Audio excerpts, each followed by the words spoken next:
be out there again. That wasn't fun being out there. We'll go right into questions.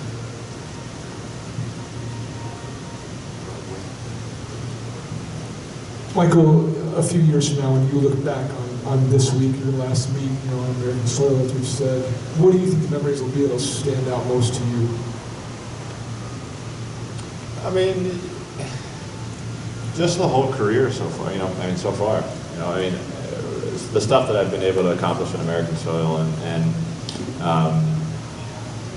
I came into these trials wanting to make my 5th Olympic team, and I did that. We've talked so much about it, but it's so true. I came back because I wanted to. I wanted to do this for me, and that's what I did. Sure, we weren't super happy with the times, but you know what? I got a spot on the team. We have a couple weeks to fix some things, and I know that if I want to be anywhere on the podium,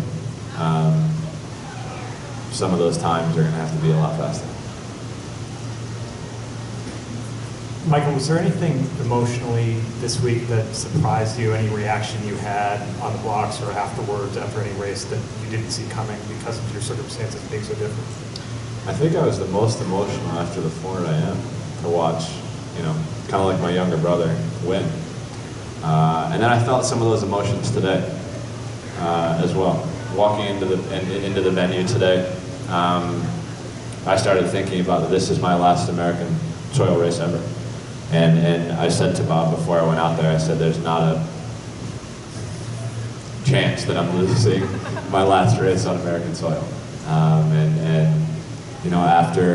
Afterwards, he kind of said to me, he was like, I knew you were going to win after you said that. I was determined and fired up today, and this is the best that I felt so far this meet. You can always say, what if? If I had a good turn, it's probably 50.8, 50.7, which is fine. But it's not fast enough for me. So we have a couple of weeks, like I said, and I'm looking forward to it. Looking forward most to getting home and spending some time with the little man and kind of relaxing for a few days. Michael, you mentioned earlier the emotion of the week and having your family here, and of course your dad's been around. What's that been like, seeing him in the stands and as part of the group this time? We've come so far over the last 2 years as a family, and I'm happy he's here and a part of the group with us. He's probably been to a couple meets, but I haven't really had the chance to see him. And here I have. So the other night we had a birthday celebration. They kind of made pizza and ice cream cake in the hotel. So it was good just being able to see everybody together. It was nice, and I'm glad he came. I'm not sure if he's going to go to Rio, but just good to be able to look up and see all of them together supporting me.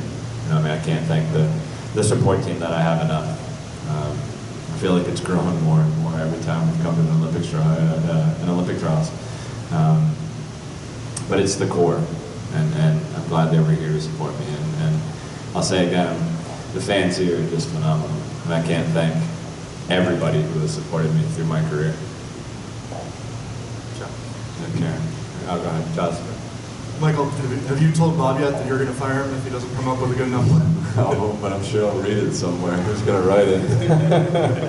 But I mean, in all seriousness, do you feel like you guys have more to figure out in the run-up to this Olympics than you had to figure out in the previous one? No, I don't think so.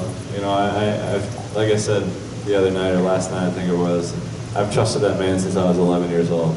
It's not going to stop today. I'm sure he's already come up with some kind of plan to figure out what we're going to do to move forward, and whether that's tomorrow or the day after, I'm looking forward to that because I wanted some faster times than this to end my career, and he's done everything that I've ever asked him to do, in 16 years that we've been on the national team, and I don't think it's going to stop here. Michael, one of the first-time Olympians on this team had your 2008 poster on her bedroom wall. Olivia, I was wondering what that is like for you to know. One, it means I'm really old, and two, it's that kind of stuff is starting to set in. You know, when I was up there with Dan and Rowdy, and I saw the photo of Ledecky when I was signing, it blows my mind. Blows my mind. I was actually joking with Smaliga the other day. I was saying, I was telling her how excited I am to look forward to, or how much I'm looking forward to the rookie skits. Those are the best. And some of our coaches were like, we better have video evidence. Oh, there's definitely video evidence. And I think it's just cool to watch the whole team come together for that. But also just, like I said, like that is setting in, because you know, some of the people that are swimming now won't experience what sort of the shift, and I'm glad they're experiencing the sport as it is now. I mean, as you guys know, the sport has changed tremendously over the last 16 years, and you know, I've said this to some of you, it's not done growing, in my opinion, and if I have to die before it, you know, I'll go down swinging to see this sport where I want it to be. It's not done yet. It's not done growing, not in the U.S., and I'm going to continue to try to do it. I said it to Peter, you know, when I was 15 years old, I want to change the sport of swimming. Yeah, I've done a lot, but it's not done. And just a quick follow, the lament you have about your times, a lot of swimmers here could be making that same lament. How surprised are you that the times have not been faster? A little, but I think that's what trials will do. You know, I think there are a lot of people that, you know, the lights come on and it's a different experience. You know, and I think, you know, for me from 2000 on, I think I've been able to experience something different every time. So, you know, it's kind of, you got to be ready when the lights come on, and if you're not, you could fall short by 100th or a few hundredths. And that's the tough part. Because it is every 4 years. And that's a long 4 years to wait for another chance. Your track record on retirement's awful sketchy. So seeing Tony make it at 35, Lizette was 36 in Beijing. This is it. No more. You know, once Boomer gets a little older and, you know, you realize... He's going to take over for me. I'm done. But I mean, you know, he's a little young to know what's going on here. In 4 years' time? No. That's not going to influence you? I'm done. This is it. The body is done. This is my last one. Okay? No, not even as a sprinter. Aside from the medley relay, do you have any idea what your potential participation could be, or would you want it to be in the other relays?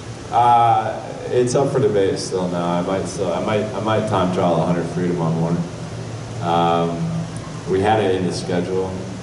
I said to Bob, I'm not sure. I said this to him before I saw him 100 fly. I said, let's play it by ear. And he said, okay, it could happen. So I have to talk to him. I have to warm down. I did 100 after the 100 fly in the warm down pool. So I got to see how the body's feeling tonight. I know there's been some interest from some of the other guys about doing the 100 as well. So we could fire up a full heat tomorrow, which would be kind of fun. But yeah, I have to see how I feel tonight and see how I sleep. And tomorrow morning we'll see.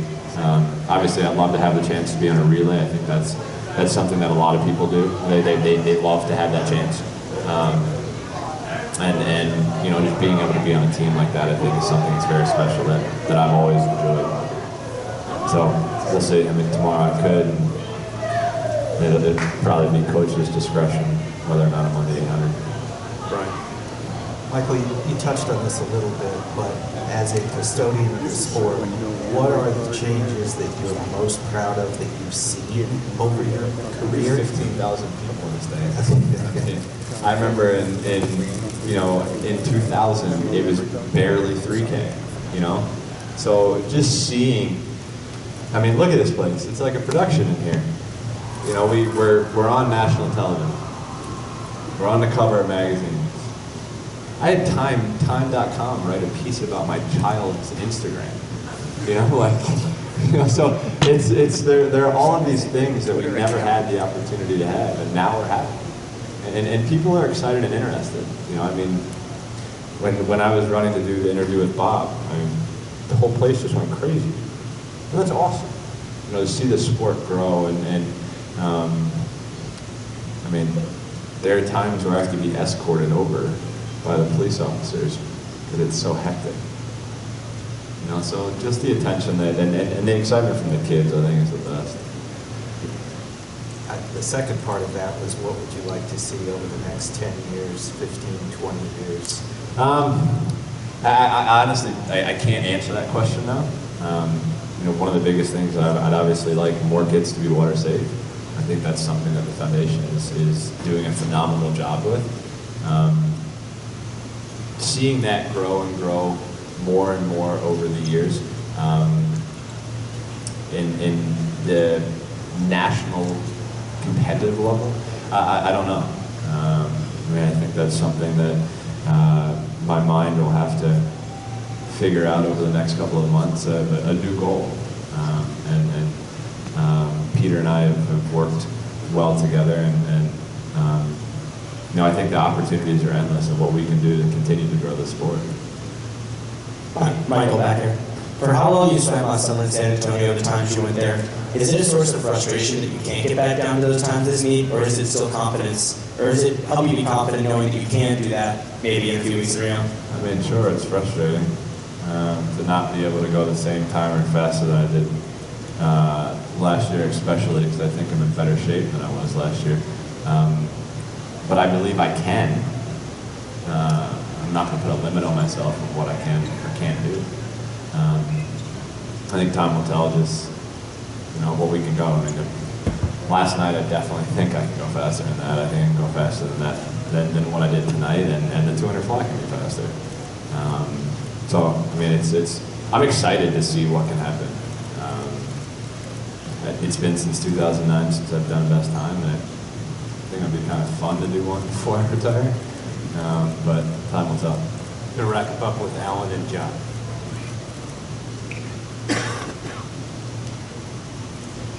Michael, you've talked repeatedly here this week about coming back because you wanted to. Can you articulate that love and that passion into the want to? I mean, how that translates into what you're thinking, feeling as you're approaching each race? Well, I don't really think about much. I know that. You said that, but I don't think about anything. Big picture. I mean, you know, try to articulate the love and passion besides just growing the sport, which you've talked about. I mean, I just love being in the water. I love racing. I love being at this level and just not finishing how I wanted to in 2012. You know, like I said, I've said this so many times. Like I just didn't want to have that what if 20 years down the road.